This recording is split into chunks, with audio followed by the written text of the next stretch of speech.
Philadelphia in 1919 was a city under pressure, the kind that builds slowly, quietly, until the smallest spark can split a neighborhood in half.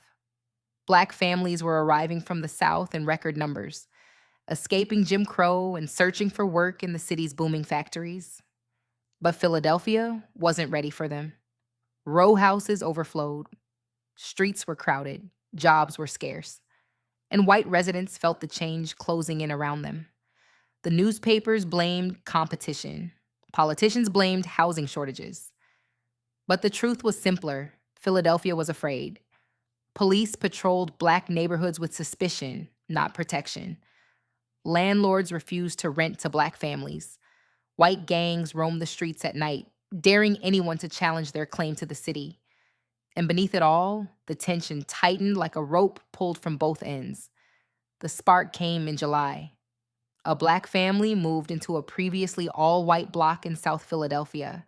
They carried furniture, children, and hope, the simple hope of a better life. But to their new neighbors, that hope looked like an invasion. A crowd formed before the sun even set. Whispers turned to shouts. Someone threw a stone. Someone else shattered a window. And suddenly, the block was alive with fear. Police arrived, but not to protect the family. They ordered them to leave for their own safety. When the father refused, officers dragged him into the street and beat him as the crowd watched. Word spread through the black community in minutes.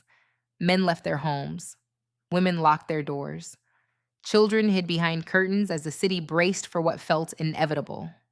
By midnight, South Philadelphia was a battlefield of panic. Crowds roamed the streets. Shots echoed between row houses. Homes were vandalized. And the police, the very people meant to keep order, escalated the violence instead of stopping it. Philadelphia didn't burn like Chicago. It didn't explode like Washington. But it cracked deeply, painfully, publicly. The city's leaders blamed outsiders. The newspapers blamed racial friction. But the people who lived it knew better. Philadelphia's riot wasn't an accident. It was the result of years of overcrowding, discrimination, and a police force that treated black residents as intruders in their own neighborhoods.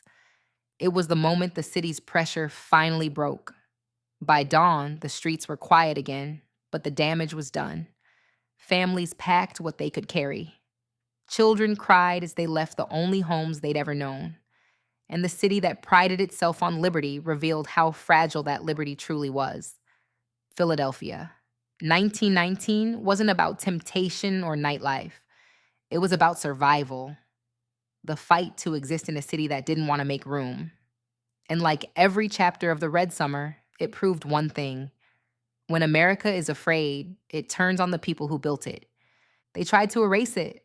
They tried to silence it. But we are still here, still telling the truth. If this episode challenged what you thought you knew, don't keep it to yourself. Push it forward. Start the conversation they tried to silence. This is Black Justice Untold. Please like, comment, share, and subscribe.